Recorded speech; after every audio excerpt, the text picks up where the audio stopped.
বন্ধুরা, আশা করি তোমরা সবাই ভালো আছো। তোমার চ্যানেলে তোমাদের সবাইকে স্বাগতম। তো স্বাভাবিকভাবে আমি তোমাদের জন্য প্রশ্নোত্তরগুলো শেয়ার করছি। তোমরা সবাই জানো যে আমি একটু ব্যস্ততার মধ্যে এই মুহূর্তে রয়েছি এবং তোমাদের জন্য একটু সময় বের করে এই ভিডিওটি তুলে ধরছি। তো যাই হোক, প্রশ্নগুলো আমি ডাইরেক্টলি তোমাদের সামনে তুলে ধরছি। প্রথম প্রশ্ন যেটা এসেছিলো, দেখো, কবিরের ধর্ম ছিল কি? আমি বহুবার বলেছি এই প্রশ্নটা তোমাদের আসতে পারে এবং এসেছে। উত্তর হচ্ছে সত্যের বয়ান। পরবর্তী প্রশ্ন যেটা রয়েছে, শানিত ইস্পাত খণ্ড অভঙ্গুর নাম কি? নাম তার ভালোবাসা। ভেরি ভেরি ইম্পর্টেন্ট কোশ্চেন ছিল। তো পরের কোশ্চেন, নিশ্চিত পৌঁছাবো সেই ড্যাশ খরজুরের দ্বীপে, সেই তৃষ্ণাহর খরজুরের দ্বীপে। পরবর্তী প্রশ্ন চলে আসি, যারা ড্যাশ এসেছেন তারা সকলেই সাধারণ লোকের ভাষায় সাধারণকে শিক্ষা দিয়ে এসেছেন, যারা লোক হিতায় অর্থাৎ দ্বিদাগ। পরবর্তী প্রশ্ন, দূরপথ মারিয়াইকে ভোগের সঙ্গে কী দিত? নারকেল দিত। তারপরে প্রশ্ন, বর্গের পঞ্চম ধ্বনিগুলো হচ্ছে নাসিক্য বর্ণ। আচ্ছা, স্টাইল হলো ব্যাকরণ সম্ভাবনার বিশেষ নির্যাস। পরে কোশ্চেন, সংস্কৃত শব্দটি কটি ব্যঞ্জন ধ্বনির সমাবেশে? 4টি। খণ্ডধ্বনির আর এক নাম কি? কতবার বলেছি এই প্রশ্নটা পরীক্ষাতে তোমাদের আসবে। উত্তর হচ্ছে বিভাজ্য ধ্বনি।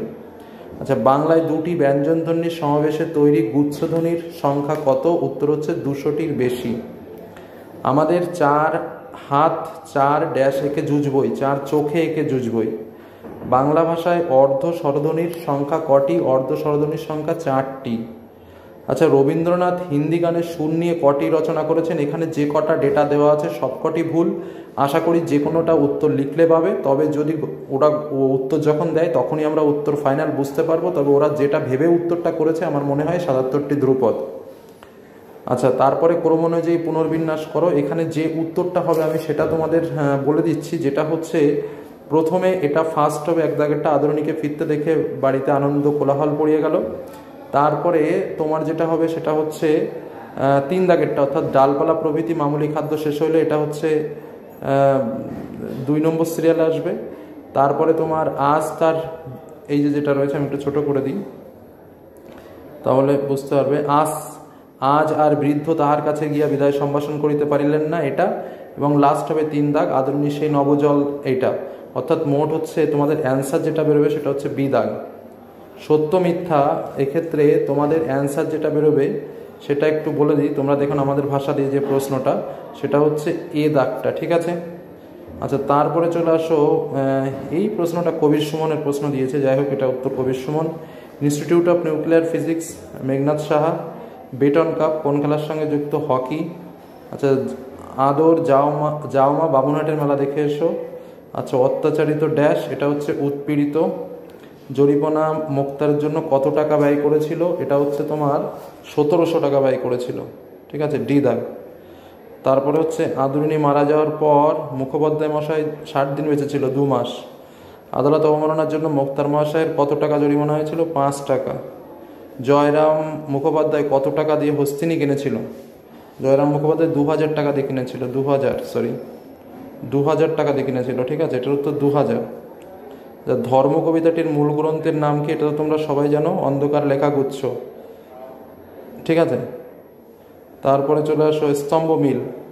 হ্যাঁ, তো এটা হচ্ছে জয়রাম মুখোপাধ্যায়ের সঙ্গে হচ্ছে তোমার মোক্তার, এটা তো খুবই সহজ দিয়েছে। আচ্ছা, কুঞ্জবিহারী বাবু জুনিয়র উকিল, আর তোমার নগেন হচ্ছে ডাক্তার, আর উমাচরণ লাহিড়ী জমিদার। তাহলে হবে হচ্ছে তোমার হবে তাহলে কোনটা কি বললাম? তাহলে 1-এর হচ্ছে জয়রাম মুখোপাধ্যায় হচ্ছে মোক্তার, 1-এর এ দাগ। তাহলে ডি দাগেরটা চলে আসবে, ডি দাগেরটা হবে উত্তর, ঠিক আছে? দাঁড়াও দেখে নিই, আরেকবার একটু দেখে নিই। 1-এর সঙ্গে ডি, আচ্ছা তাহলে সি দাগেরটা উত্তর হবে, সি দাগেরটা উত্তর, ঠিক আছে? সি। ও 1-এর সঙ্গে ডি তো 3টেই রয়েছে। কুঞ্জবিহারী বাবু কি বললাম? কুঞ্জবিহারী বাবু হচ্ছে তোমার জুনিয়র উকিল, তার মানে 2-এর সঙ্গে হচ্ছে সি। হ্যাঁ, তাহলে সি দাগেরটাই দিচ্ছে, সি দাগেরটাই হবে, 2-এর সি, হ্যাঁ সি দাগেরটা। তারপরে স্তম্ভ মিলন, আব্দুল করিম খা কি হবে? তোমার সঙ্গীত শিল্পী, মানে সি সি সি সি, সিতে 2টো আছে। আইনস্টাইন তো বিজ্ঞানী, তাহলে 2-এ ডি থাকবে, 2-এ ডি, তার মানে এ দাগ হচ্ছে, তাই তো? হ্যাঁ, এ দাগ। তারপরে স্তম্ভ মিলে আবার স্তম্ভ মিলন। আচ্ছা, ঝুলন গোস্বামী হচ্ছে ক্রিকেট, মানে 1-এর সি হচ্ছে। দিব্যেন্দু বড়ুয়া হচ্ছে তোমার দিব্যেন্দু বড়ুয়া হচ্ছে তোমার সেতার। গোষ্ঠপাল পড়বল, আচ্ছা এটা দেখে নিই। তাহলে 1-এর সি পেলাম আর 3-এর এ পেলাম। 1-এর সি 3-এর এ, তার মানে সিদাগ হচ্ছে, এটার উত্তর সিদাগ হচ্ছে। ঠিক আছে, তারপরে বিবৃতি কারণ কি বলছেন? গ্রামের লোকেরা ভেবেছিল পোর্টরাজ মারিয়াইয়ের কুনজরে পড়েছে, গ্রামের মানুষেরা মারিয়াইকে গ্রামের বাইরে রেখে আসতে চেয়েছিল।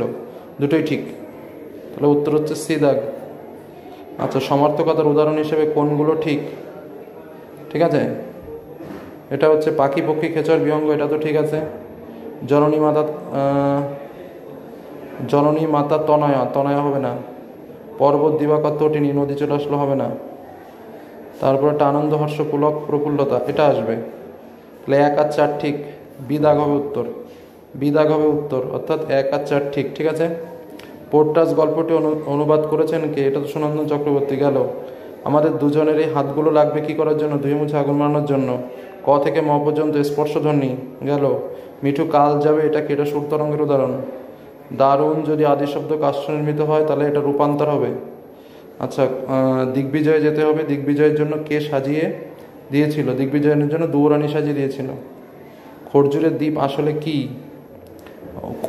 কবির লক্ষ্য। খরজুরের দ্বীপ হচ্ছে আসলে জীবনের লক্ষ্য, তাহলে যেখানে কবি পৌঁছাতে চান। চলিত ভাষায় কি আর শিল্প নৈপুণ্য হয়? চলিত ভাষা বলতে কি বোঝায়? চলিত ভাষা বলতে হচ্ছে তোমার এখানে মানুষের মুখে প্রচলিত দৈনন্দিন ভাষা। সংস্কৃত ভাষাকে স্বামী বিবেকানন্দ কি বলেছেন? মরা ভাষা। আর দুটো চলিত ভাষায় যে ভাবরাশি আসবে তা পাওয়া যাবে না। কোথায়? 2000 ছাদি বিশেষণে। এই হলো তোমাদের প্রশ্ন এবং উত্তর। ধন্যবাদ।